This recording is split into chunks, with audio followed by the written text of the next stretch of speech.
As a cool, steady rain falls across the top of a Tennessee ridge, the warm ocean water laps against a sandy beach in sunny Florida.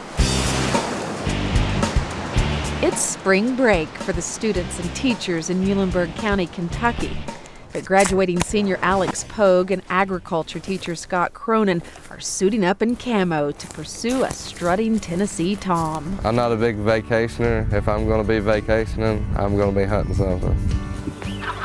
Tennessee has a growing reputation for its abundance of eastern wild turkeys. These Kentucky boys are spending their spring break just across the state line. They've bought an out-of-state license and hooked up with hunting guide Chris Nishin, hoping to increase their chances of success. It's a great farm to hunt. I don't kill a ton out here because I don't hunt out here very often. You know, 3-4 times a year we usually take a couple birds. A couple birds are all they really need, so taking their chances against a forecast of scattered thunderstorms doesn't seem like such a bad deal. They start out cutting and running and trying to track down a tom. With the weather, we got lucky, and we said our prayers, and we got a few hours in before we actually got to sit through the downpour. Then it's up and down, around and over. They cover about 300 acres using calls, decoys, and a wealth of experience. And they get so very close as one tom peeks up over the ridge just out of range. Just put the sneak on us. Yeah, he went down here towards the power line. So he's probably out there acting all pretty right now. We'll go to another spot. I've got another 800 acres on the other side of the interstate. One of the toughest things for people to understand is even though they might see a field full of turkeys every day or watch a television show where maybe 2 or 3 turkeys are killed in a 30-minute time period, is that there is a sport to it and there is a chase. And sometimes you win and sometimes the turkeys win. Spoken like a true teacher. And Alex is actually a good example.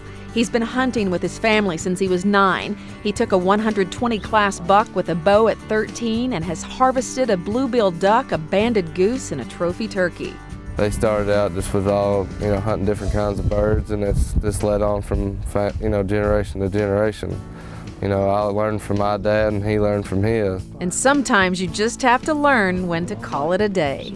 No situation's ever going to be the same, no matter how many years or seasons of chasing turkeys you have. But you don't give up. So the next day, Alex and Scott strike out on their own at a farm where they feel certain they'll be able to track a tom. When I first got in touch with TWRA, the turkeys was eating out of my cattle creep feeder. Owner Jack Shelton doesn't normally let people hunt on his land, but in the past he's had so many turkeys. The TWRA has trapped some and sent them to other areas where they're not as plentiful. And when the sun comes up on this Dickson County pasture, 3 hens come calling. I hope you kill a turkey because I'm supposed to be working on a research paper right now. Tennessee is quickly becoming a hunter's vacation destination. Turkeys are quite plentiful here, but make no mistake, it's not always easy to take one. We had birds working this morning, they were gobbling, but they didn't turn out the way we were hoping for. It is the breeding season, and the fall flocks that gathered on this farm before have now broken up. They did come into contact with some curious cows, but I guess a good steak is out of the question. All right, brother, let's go at this one. Definitely don't leave disappointed. People could come out here tomorrow and hunt this same farm and birds be tearing down the timber. But unfortunately, we didn't experience that. But what we did experience was just getting out and enjoying Tennessee's wildlife and spending good time with friends.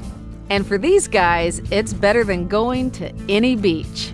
I'm Annette Noel Hall on Tennessee's Wild Side.